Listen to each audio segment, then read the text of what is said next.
are trying to appease the working class. Because at the end of the day, we got people still don't have jobs. We got people still women, they are not being empowered in our society. Women are still being pushed in the street every day, just because their needs, they're not being met. The policies which are being put in place, they don't favor them, ladies and gentlemen.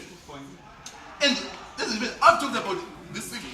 Okay, I'll talk about justification. Why should we make this thing evident? Why should we make it should happen?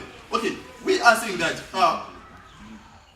if we do this, which means politicians who know what to do and who appeal to everyone. Politicians won't come here and lie to us and promise us meals that doesn't even come even in the letter day, but actually propose things and get a proper direct mandate. A direct mandate, it means that that person is being chosen by the whole population, not only the 60%, which is about 2/3 of the country. What about the whole population?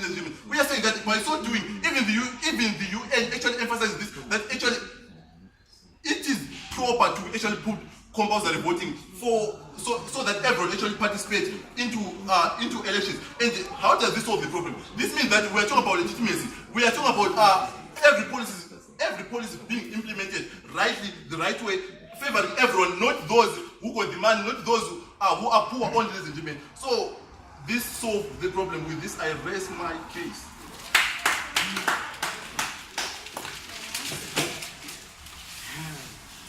Thank you, the gentleman second, the deputy leader of the opposition. Move forward with the opposition case. Okay, ladies and gentlemen, allow me to show you the inconsistencies in the case that was laid out by the government. Now, firstly, they come here and talk about democracy, how democracy is, how people should vote because Zimbabwe is a democratic country and everyone should willingly participate in the voting. Yet, ladies and gentlemen, what they forget is that democracy is for the people, by the people. That means that if people are not interested in politics, then they should be left alone like that, ladies and gentlemen. So we believe that their case about democracy does not even work in their favor, but it works in our favor, ladies and gentlemen. Now, secondly, they also assume that people in rural areas do not vote. That is why policies that are being made do not actually affect them, which is a lie. In fact, go ask ZANU-PF supporters right now. They will tell you that the most votes they get are from the rural areas, not from the urban areas, ladies and gentlemen. And they also say that women do not vote. That's why policies that we have in our country do not favor women, which is another lie, ladies and gentlemen. Women are engaged in politics, ladies and gentlemen. So that is why we believe that their case is based on mere lies, ladies and gentlemen. And as a noble house, as a noble parliament, we cannot accept that, ladies and gentlemen. Now, what does my partner come here to do? He comes here and gives you a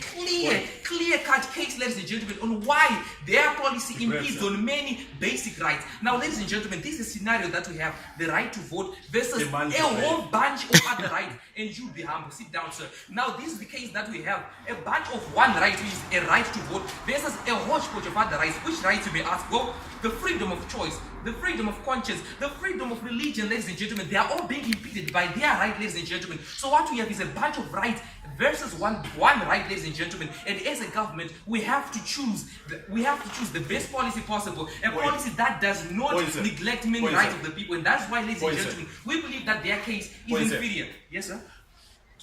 Do you actually realize that by actually neglecting this one right against these many rights, those other rights, they don't mean actually nothing?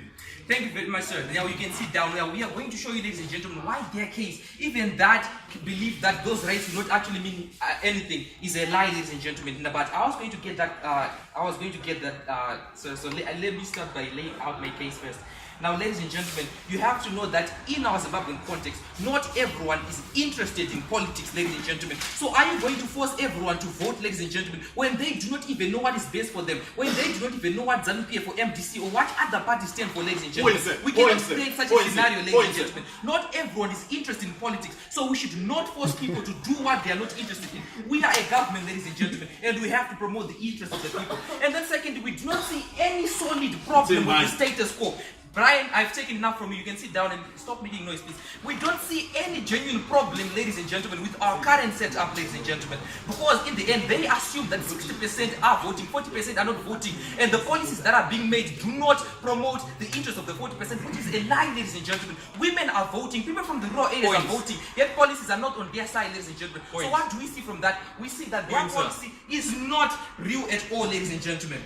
Now, allow me to also say, ladies and gentlemen, that the freedom of choice and the freedom of conscience is what we essentially stand for as a government. Remember, we talk about democracy, we talk about for the people, by the people. Now, the moment we remove those rights, ladies and gentlemen, what are we as a government? What do we stand for? Then what they also fail to notice that, okay, he gave us a good statistics. 40% of people are not voting. Now imagine if you're to make a policy that goes against that 40%, do you really think that they're going to say, wow, we're going to do what the government says? No! But as my partners already said, there are going to be strikes, ladies and gentlemen. There are going to be revolts. People will not accept such a ridiculous policy. So what do we promote inside non-affirmative? Well, we are promoting education, ladies and gentlemen. Educate people on why they need to vote, not force them to vote, because the moment you force them, they will make irrational decisions. Now there's also something that you also need to learn, ladies and gentlemen, and that is, if a government forces people to vote, then those people are not going to say, we are going to vote for the government because it's upholding our rights. Actually, people are going to say the government is going against us, is betraying us, is removing our basic rights. So we are not going to vote on the basis of the government, regardless of what the government may offer to them, ladies and gentlemen. So we believe that that is not a scenario that we want to create in a country like ours, ladies and gentlemen. They talk about Brazil. Where is Brazil right now? Definitely not the richest country in the world. So they cannot come here and tell us, ladies and gentlemen, that we need to copy from Brazil. What has Brazil done that is so concrete, ladies and gentlemen?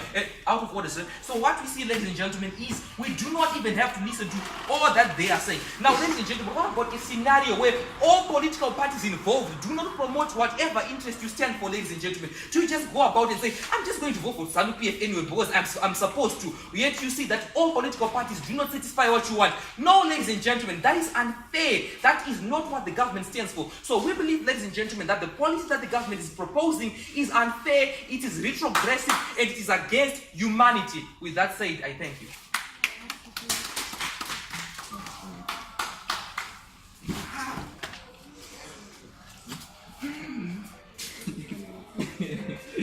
I don't know.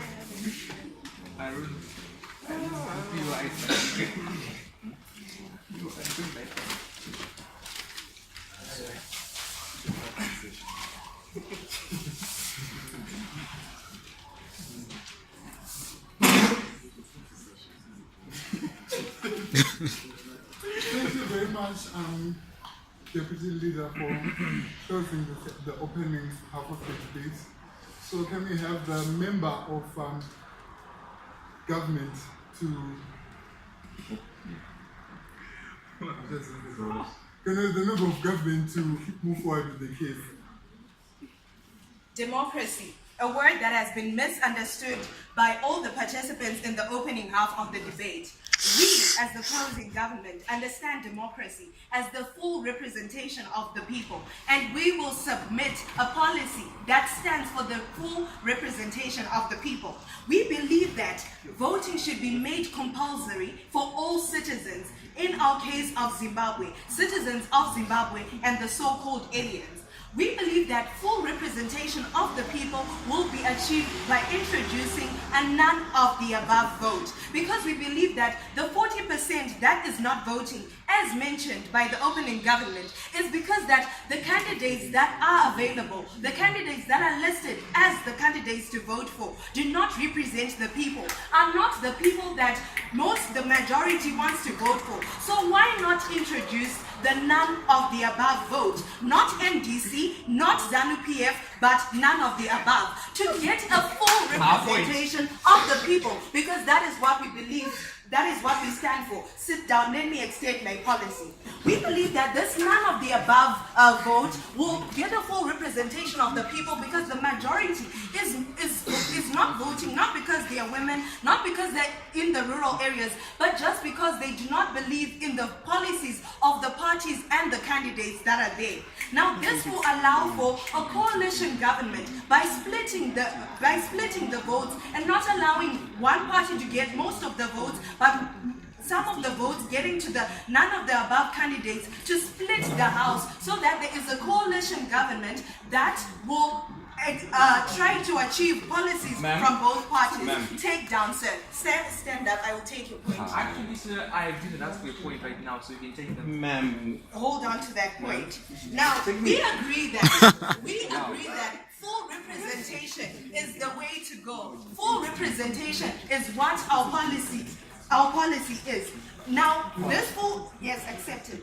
Can you please address how your model safeguards the rights that we have been talking about as side government? Thank you, sir. I was getting to that. Now, this model safeguards the right that the side government mentioned, because everybody is getting a right to vote. There is a wider choice. Now, we are not limiting your choice. We are not taking away your choice, but we are widening your choice now by giving you a none of the above. Now, this is full representation. Now, this is the democracy that we are talking about, where you have a wider choice to choose from. You're not being restricted to ZANU-PF only. You're not being restricted to MDC only. Now we stand for the people. We clap hands for ourselves as the closing government.